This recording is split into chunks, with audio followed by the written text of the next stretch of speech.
Hello again everyone, this is Vincent and this is episode 10 of the Steambirds Survival Let's Play on Kongregate. As I said in the last episode, I am out of ideas, so I have to resort to those ideas which I mentioned in episode 1 or 2.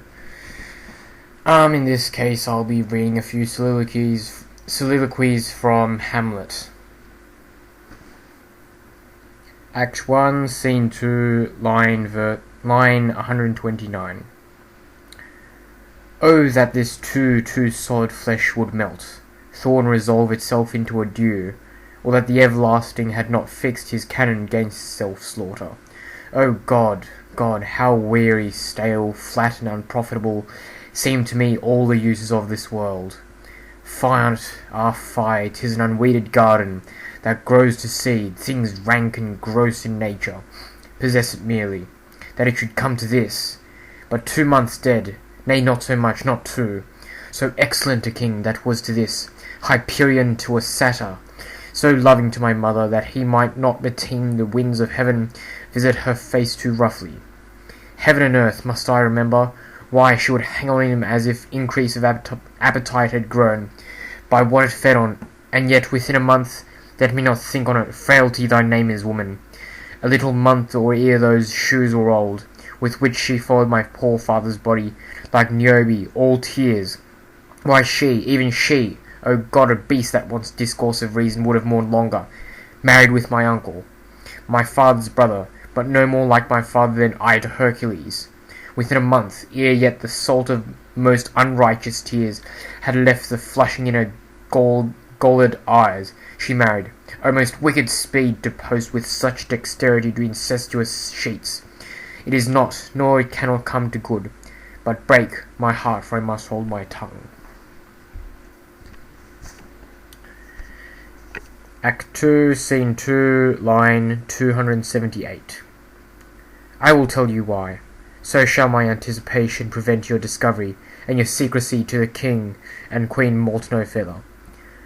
I have of late, but wherefore I know not, lost all my mirth, forgone all custom of exercises, and indeed it goes so heavily with my disposition, that this goodly frame, the earth, seems to me a sterile promontory. This most excellent canopy the air, look you, this brave overhanging firmament, this majestical roof fretted with golden fire. Why, it appeareth no other thing to me but a foul and pestilent congregation of vapours. What a piece of work is man! How noble in reason, how infinite in faculties, in form and moving, how express and admirable, in action how like an angel, in apprehension how like a god, the beauty of the world, the paragon of animals, and yet to me, what is this quintessence of dust? Man delights not me, no, nor woman neither, though by your smiling you seem to say so.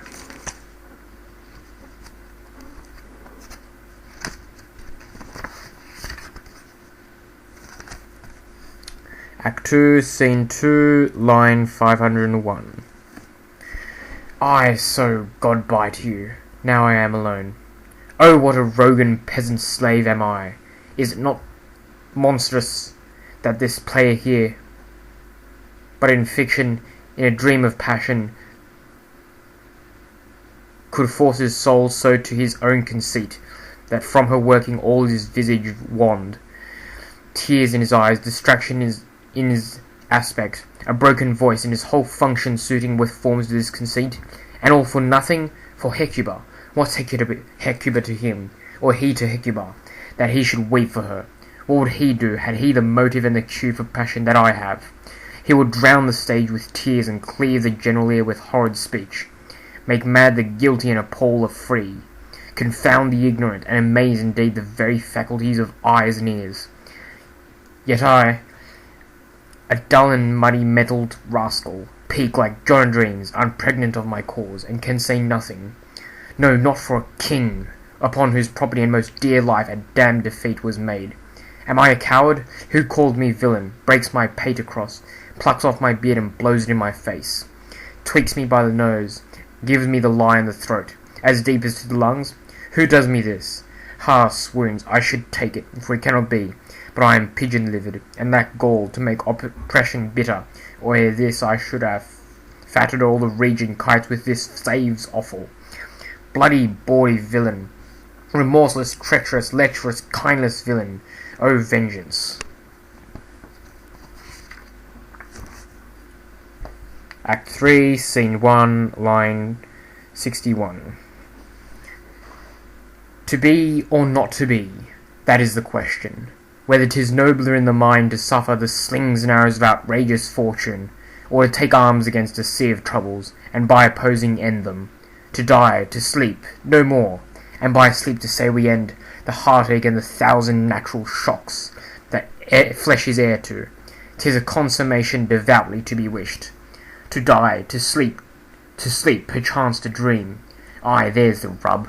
For in that sleep of death what dreams may come, when we have shuffled off this mortal coil, must give us pause. There's the respect that makes calamity of so long life. For who would bear the whips and scorns of time, the oppressor's wrongs, the proud man's contumely, the pangs of disprized love, the law's delay, the insolence of office, and the spurns that patient merit of the unworthy takes, when he himself might his quietus make with a bare bodkin? Who would fardels bear to grunt and sweat under a weary life, but that the dread of something after death, the undiscovered country from whose bourne no traveller returns, puzzles the will, and makes us rather bear those ills we have, than fly to others that we not know of? Thus conscience does make cowards of us all, and thus the native hue of resolution is sickly o'er the pale cast of thought, and enterprises of great pitch and moment with this regard their occurrence turn awry, and lose the name of action.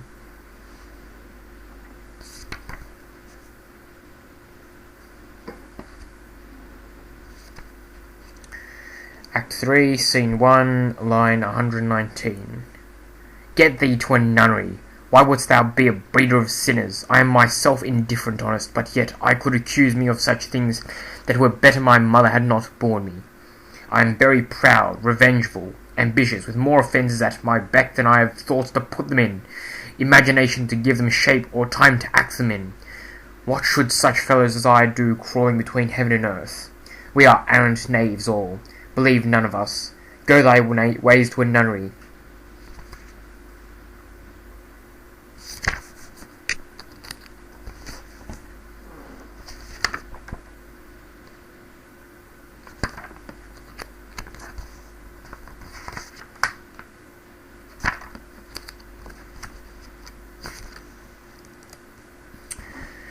Act 4, Scene 4, line 32. How all occasions do inform against me, and spur my dull revenge.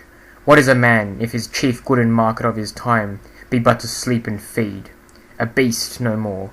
Sure he that made us with such large discourse, looking before and after, gave us not that capability and godlike reason to fuss in us unused. Now whether it be bestial oblivion or some craven scruple of thinking too precisely on the event, a thought which quartered hath but one part wisdom, and ever 3 parts coward, I do not know.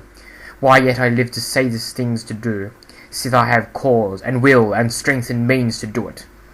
Examples gross as earth exhort me.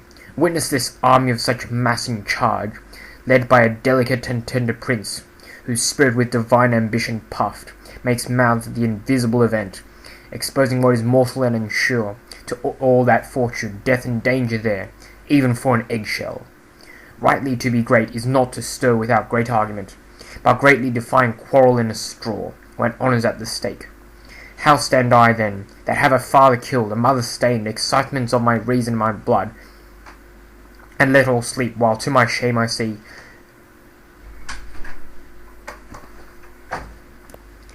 the imminent death of 20,000 men, that for a fantasy and trick of fame go to their graves like beds, fight for a plot whereon the numbers cannot try the cause, which is not tomb enough and continent to hide the slain. Oh, from this time forth my thoughts be bloody or be nothing worth. Alright, unfortunately I can't fit in the last soliloquy, which is the Alas Poor Yorick one, but for time constraints. So, please comment and subscribe. Comment to give me another idea before I have to resort to something else stupid like this. And I'll just see you in the next episode.